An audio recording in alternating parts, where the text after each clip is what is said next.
What if your child looked you in the eye one day and said, I remember living on another planet, a planet torn apart by war, hidden beneath its red sands? And what if he told you things not even scientists knew?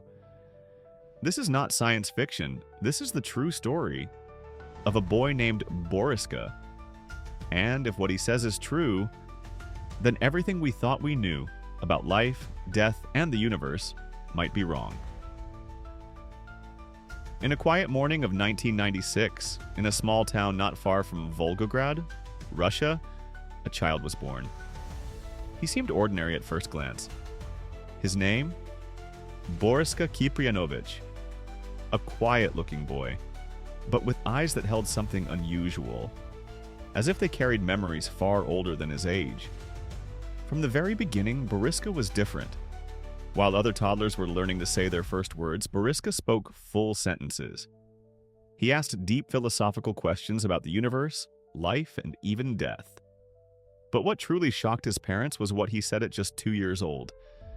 I'm not from here. I'm from Mars. He claimed he lived a full life on Mars before being born in Russia. According to him, Martians were a highly advanced civilization.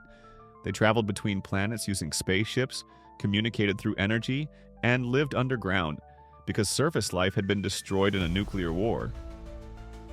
What stunned his family even more was the level of detail in his stories. Details about the Martian atmosphere, geography, energy systems, even interplanetary wars with beings from Saturn, or its moon, Titan. His parents questioned whether their son was mentally unwell or just incredibly imaginative. By the age of 3, Boriska showed signs of genius. He taught himself to read, solved math problems without any instruction, and spoke about black holes, relativity, and the structure of the universe. All with clarity beyond his years. When he started school, he refused to socialize with the other kids. He told them, "You don't understand, you've forgotten." But I remember everything. Teachers asked, "Remember what?" He answered, "I came from another planet. You forget your past lives when you're born. But I didn't." And then came the most incredible part. One day while watching a documentary on ancient Egypt, Boriska calmly said, I was there. In a past life. I was friends with the pharaoh. I worked in space travel in between Earth and Mars.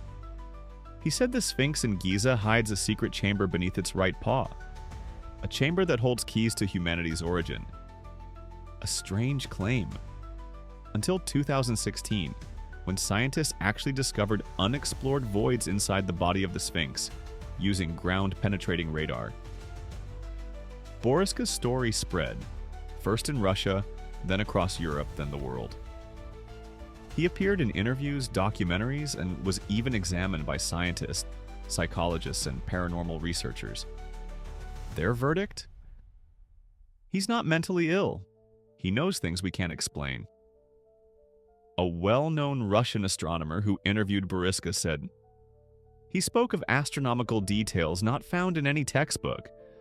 Some of it wasn't even discovered by science yet. How does he know these things? Skeptics claimed it was all a hoax, or that his parents coached him. But Boriska never sought fame. He didn't want to be on TV. As he grew older, he disappeared from the public eye. No more interviews, no more stories. In one of his last appearances, he left the world with a chilling message. Humanity doesn't understand the damage it's doing to Earth. I saw what happened to Mars. I see the same signs here. If we don't change, the end is near. And then he vanished. Now, over 20 years since his birth, his story remains a mystery. Was he simply a gifted child? A master of fantasy? Or was he truly a messenger from a forgotten world, sent to warn us before it's too late? Who is Boriska Kipriyanovich? Really, are we alone in the universe? And if we're not, what if someone is trying to help us, but we refuse to listen? TrueScope. New episodes every week. Subscribe for more true mysteries like this.